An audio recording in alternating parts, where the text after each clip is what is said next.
Hey, everybody. Welcome into the back room. I'm Andy Ostroy. We have Michigan State Senator Mallory McMorrow back with us. We'll chat with her in just a moment. But first, thank you for tuning in. We appreciate you listening, and we'd love to hear your comments. So email us at backroomandy@gmail.com and or post on our social media, and we'll read some feedback next time. And if you like the podcast, please follow or subscribe and rate and review, and you'll be notified every time we post a new episode.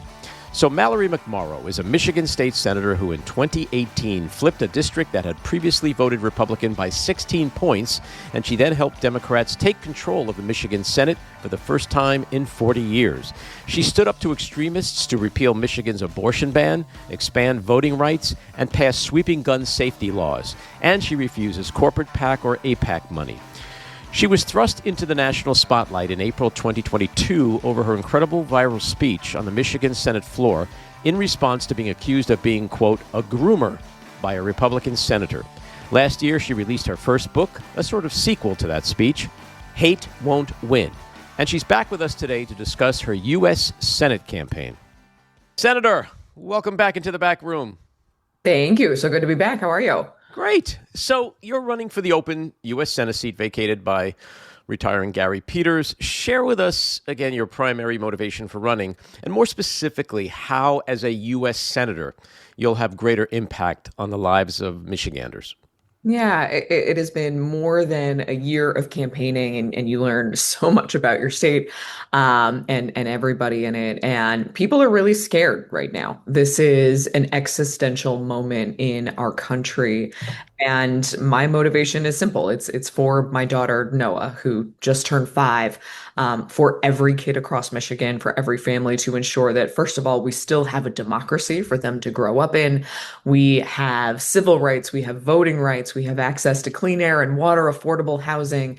And as I looked at what I can bring into this race, we have a blueprint for what we did here in Michigan when we flipped control of the state Senate, where I served for the first time in 40 years, and delivered sweeping policy changes that people see and feel in their lives. That is a map that I want to bring with me to Washington, where we know how to fight, we know how to win, and we know how to deliver so that people can feel what government can actually do in their lives. Mm-hmm. So as you just said, you've been out there campaigning for a while now. What are you hearing from folks about their biggest challenges and frustrations right now? You know, it runs the gambit. I have been doing a statewide brewery tour. We just had our 22nd stop last night. And we had questions from a mom who asked, what are you going to do to ensure that my kid can go to school and feel confident that he's going to come home? And I talked a lot about our work in gun violence. I talked a lot about how growing up, I had lost somebody in the Virginia Tech shooting, how personal it is to me. We had another woman who attended last night who is a pastor who shared that she's deeply concerned about AI and the impact that AI is going to have on humanity, on the environment, you know, kind of building off of what the Pope opened with in his first encyclical this week. We've also had people sharing that they are deeply concerned about the war in Iran and how we get out of this mess, how we fight back against the Trump administration that is frankly eroding every single aspect of our institutions and tearing it down to the studs, how we fight ICE. I mean, people are concerned, but it has really helped me build up my policy agenda that's under one singular umbrella, which is protecting our kids and families. And that means it can be from ICE or from big tech and AI, from social media companies, from attacks on democracy. But that North Star is really what guides me. As James Carville said about 35 years ago, it's the economy, stupid. And contrary to what Donald Trump continues to insist, affordability is a big issue for Americans. They're struggling with being able to afford housing, healthcare, gas, groceries, and other necessities. How would you attempt to legislate to provide relief for the working class and the middle class? Yeah, first of all, I would not have allowed the president to unilaterally take us into war with Iran, despite the number of days now where he tells us a deal is on the table and the war is ready to end. It simply isn't. I mean, every time he tells us this, there are continued bombings. The Strait of Hormuz continues to be closed. Gas here in Michigan is anywhere from 4.50 to $5 a gallon. It's just absolutely crushing our families. And this is a president who promised to end wars, not to start them. But then it's how do we empower Michiganders with better career opportunities? I am incredibly proud of having created and helped fund and grow Michigan's registered apprenticeship program, where we have registered apprenticeships in healthcare, in advanced manufacturing, in the trades, in agriculture. More than 20,000 Michiganders have gone through a registered apprenticeship and earn an average salary of $80,000 and up, which is twice the annual salary of an average Michigander. Michigan's average salary is only around $46,000. So empowering people to have higher wages is exactly how you're going to be able to afford rising costs. We can do everything we can to prevent inflation. Inflation is now at the highest rate it has been in the last 3 years, and it doesn't look like it's slowing down any soon with Trump's actions. But we need to empower people with careers and salaries so that they can take care of their families. They can buy homes. They can start a family. We had our Democratic Senate debate yesterday at the Hmm. Mackinac Policy Conference. And I announced something that I've been talking about on the campaign. Let's expand RX Kids nationwide, which is a program we piloted here in Michigan that is a cash grant program for new moms and babies to make it just a little bit easier to start a family, and so that babies are born healthier and set up for a lifetime of success. So, was Carville right? Is this election in November going to be largely about the economy and affordability? It is, and it's connected to all of the larger issues. There is no magic wand that any policymaker can just wave Hmm. to, bring down the cost of housing or bring down the cost of groceries. But all of these things are connected. The fact that Trump is taking us into continuous wars overseas. He came out, in an Easter brunch and demanded $1.5 trillion to carry out the war in Iran while telling us we can't afford daycare, we can't afford Medicare, we can't afford Medicaid. And then he went further to say states should tax their people more for those selfish things. And if you are telling us that our tax dollars, you are demanding our tax dollars to go overseas to a war that you started, and every single Republican in the US House and Senate refused to vote on the War Powers Resolution to stop you, and we can't afford to take care of our kids at home. I mean, it is connected to the bigger picture of how do you fight back against this administration that increasingly slides towards executive power above all else. And that is connected to the economy because all Hmm. of these decisions, the people who pay for them are not Donald Trump and Elon Musk and all of the tech billionaires that he surrounds himself with. It's working class Michiganders who had no say in these decisions and feel like they're really left out of the conversation. Michigan is the auto capital of the world. These first 18 months of Trump 2.0, how has he and his complicit Republican Congress impacted this critical industry, given his tariffs, the struggling economy, and as you've pointed out a few times, the Iran war itself? It is the most unsophisticated trade policy I think I've ever seen. The tariff policy just seems to be shoot and then see what happens. Let's put everything against the table, go after all of these reciprocal tariffs without consulting people in the industries who will be most impacted. I visited a mid-sized supplier in Michigan a couple of days ago that makes nuts and bolts and small fasteners, supplies to many of our major automakers. And they shared that the cost of the materials that they have to buy, these are pieces that cost anywhere from 10 to 30 cents, but the difference between 10 to 30 cents for a fastener is a huge deal when you are dealing with one of the big three that, every single one of the thousands of parts in a car has to be cost controlled to ensure that the total price of that vehicle is affordable for most Michigan families. So this supplier shared that they have just been eating the cost of the increase in material supplies. They had one of the workers there was getting set to retire after 51 years at this company. This is a company that's been around for almost 70 years. And they're hoping that there's a change at the federal level. But hope is not a long-term strategy. They can only operate in the red for so long until they have to lay off workers. A company that's done everything right, that is a Michigan manufacturer, that creates the type of workplace where people do stay for 50 years. And they're just hoping that saner heads prevail and that we win in the midterms and that we can have people at the table who understand when you build trade policy, you have to actually bring the people to the table who are impacted by that trade policy instead of just making decisions and making decrees and not considering what the impacts might be, because it is absolutely roiling Michigan. You mentioned AI before. Yesterday, you tweeted, quote, "The Senate is sleepwalking into AI disaster. Yeah. I'm running to wake it up." What are your specific concerns about artificial intelligence? And you've released a plan yesterday. So what is the plan to address this problem? Yeah, as I mentioned, I've been campaigning for more than a year now, and there is no topic that I would say has increased in relevancy faster than AI. A year ago, wasn't hearing much about it from Michiganders. Now I hear about it all the time. This pastor that I mentioned just yesterday, we interviewed people on the street a few days ago ahead of releasing this plan just to ask what Michiganders are thinking about AI, and the overwhelming perception seems like this is just happening so fast, whether we wanted to or not. I was talking with a senior who said, I don't think that I use AI, but when I go to search for something in Google, instead of getting results now, there's an AI box at the top.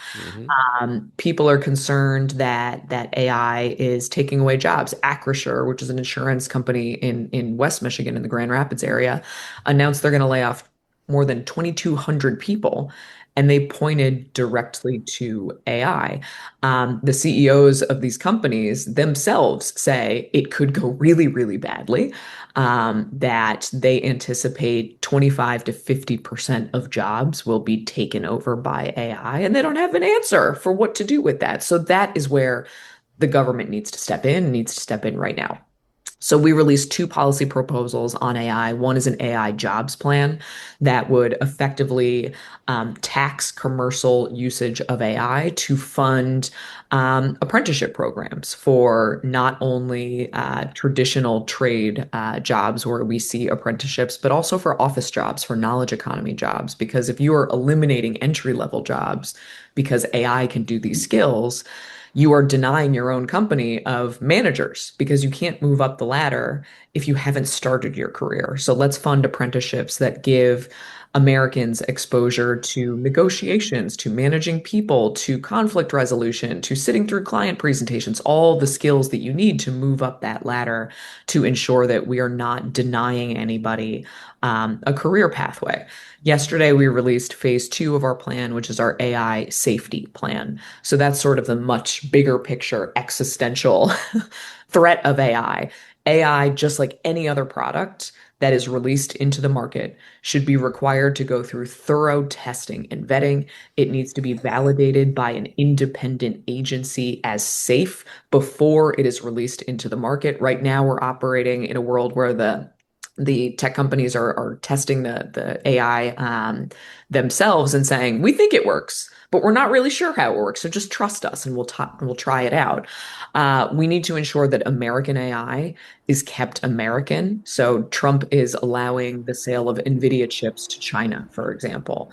AI, unlike social media, requires massive, massive amounts of compute power. So selling our physical chips to China gives our adversary a weapon to be used against us. And we have to put strict controls in place to prevent that. We need to work with allies around the world, just like we do in nuclear policy, to ensure that there are international agreements to keep it safe. And finally, we need to keep AI something that serves people.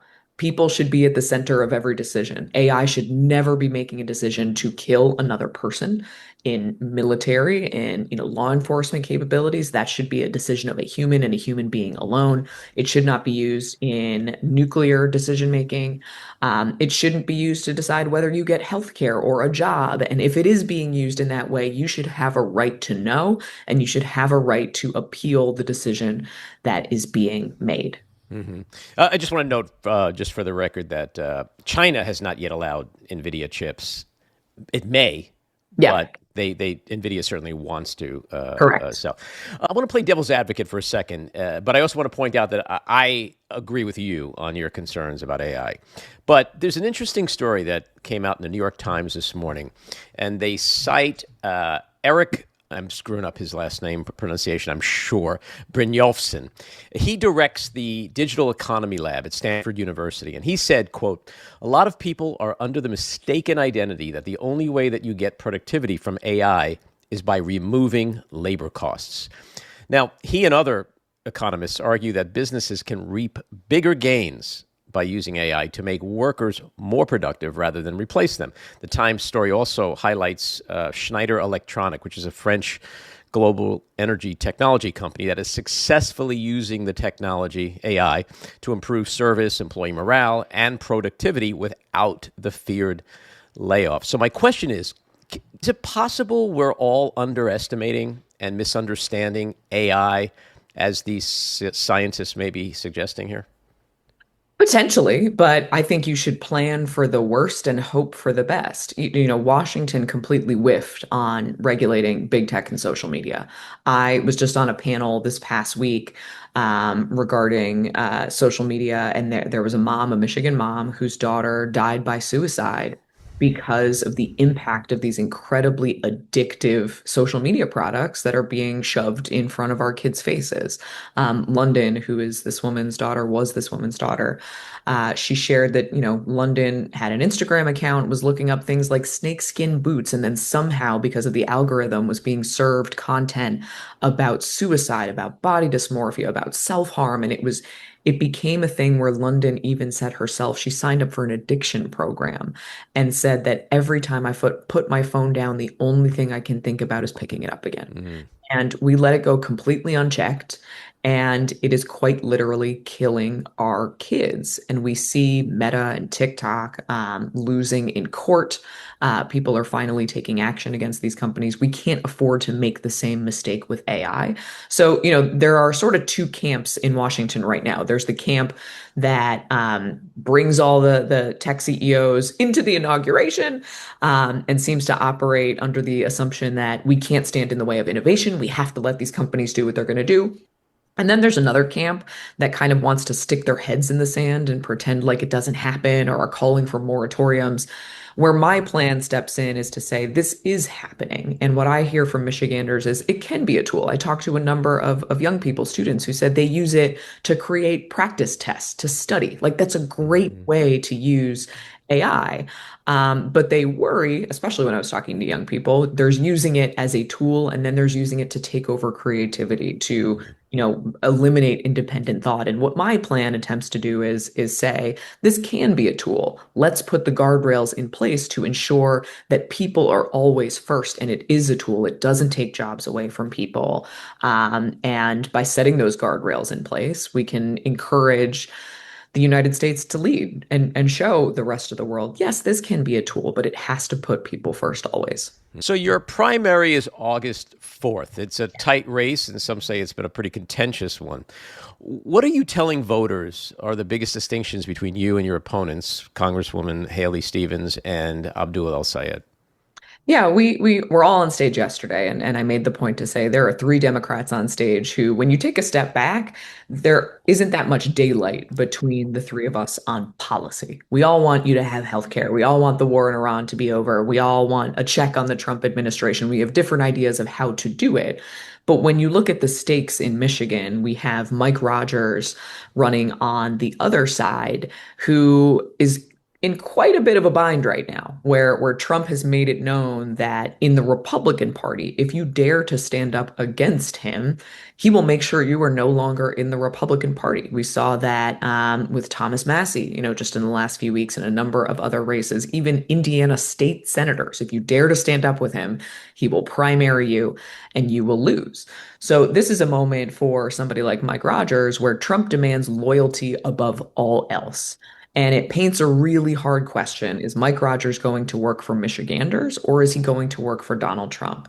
And my case to voters is we need to nominate the best person to beat Mike Rogers in November. Those are the stakes here. And I am the only candidate in the field who has beaten an entrenched Republican incumbent to get into office. I swung a district 20 points against an incumbent when I first ran for state senate in 2018. I'm the only candidate who's built real power. I helped flip control of the entire state senate to Democrats for the first time in 40 years. And as the majority whip, every single day, my job is ensuring we have the coalition to move policy that benefits people. And we've expanded civil rights and voting rights and reproductive rights and universal pre-K, childcare, gun violence prevention, affordable housing, protecting our water. I'm really, really proud of what we've done. So that is my pitch to voters, that I know how to fight and win, and I know how to deliver. I'm not going to have to learn how to do the job when I get there. I already know how to do it. And I'm leaning on the four U.S. senators who have endorsed me so far, Peter Welch, Martin Heinrich, Elizabeth Warren, and Chris Murphy, to learn the ropes even before I get there so I can hit the ground running on day one in office. Let's talk about Israel and Gaza, which has become a really big part of the final months of this race. It's an issue which has greatly divided voters, especially those within the Jewish community, and could very well be the deciding factor for many voters. Stevens is passionately pro-Israel, while you and El Sayed have accused Israel of committing genocide. Your husband is Jewish. Your daughter, Noah, has an Israeli name. So I know this is a deeply personal subject for you as well. I'm a Jew, and I have a lot of conflicting opinions about things and trying to figure it all out for myself. Talk a little about your overall position here, because it's an important one. It is. And what we are seeing, and I addressed this on stage yesterday, one of the questions that was asked by the moderators was, does the Democratic Party have an anti-Semitism problem? And I said, there is. Increasingly, there is a conflation of anti-Netanyahu sentiment being taken out, especially on American Jews. I mean, we saw an attack on Temple Israel, a synagogue that's 2 miles away from my husband's synagogue, that thank God there were security measures in place, bollards and things that slowed down a man drove a truck into the synagogue. It would have been the largest killing of kids in our nation's history. It was 140 preschoolers were in the synagogue that day. So it's existential to us. And my position is the violence needs to stop. We need to end the ongoing push into Gaza. I saw it just yesterday. The Netanyahu government announced they intend to take over completely 70% of Gaza. The continued settler violence in the West Bank, the war in Iran, the displacement of 1 million people in Lebanon, and bring back the ability for mediators to start to negotiate to a real two-state solution. Palestinians deserve a state. Israelis deserve a democratic Jewish state in the region. And I worry that we are getting further and further away from that. But we also need to be able to differentiate anger and criticism of Netanyahu and a government from anger towards Jews. There is not a single Jew in Michigan, in the United States, who bears any responsibility for what the far-right Netanyahu government is doing. And I worry that those things are being conflated in a way that's incredibly dangerous. But for you personally, do you make a big distinction between the policies of Israel, in particular Netanyahu's Israel, and then the word genocide comes into what a lot of people believe that they've been doing since October 7th. There's also a lot of people who don't think it's genocide, which is why it's such a contentious, divisive issue. But I think that's where the disconnect may be for a lot of people, is that, you could be Jewish or not Jewish, but you could also be forcefully pro-Israel. You could be a Zionist, but you may not be supporting what you're seeing coming out of Israel into Gaza or into Lebanon now. That's what makes it very complicated for people. But you still believe Israel has committed genocide?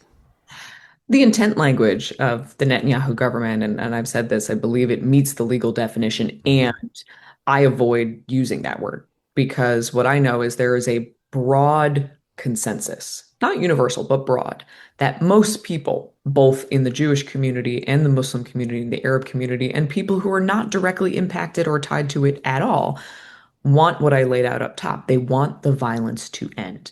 They want there to be a permanent ceasefire, and they want there to be a path towards a two-state solution where people who live in the Middle East can live with self-determination and peace. And what I have listened and learned, particularly from members of the Michigan Jewish community who lost family members in the Holocaust, which is where the term genocide was coined, created, Mm-hmm. that word carries such a heavy, conflicting weight that I worry it's become a litmus test, Mm-hmm. particularly among progressives, to it feels like demanding moral high ground above consensus building. And the role of a US senator is to try to bring everybody together. And if there is a broadly agreed upon goal, if most people see what they're seeing and want the violence to stop and want there to be a pathway to peace, why would we take on tactics that alienate people from that conversation? I know a lot of Jewish Michiganders who are Democrats are feeling a little bit politically homeless right now. Mm-hmm. And I want to make sure we're bringing everybody back to the table. It's been a hard conversation even within my own family, Mm-hmm. and I want to make sure we're not pushing people away.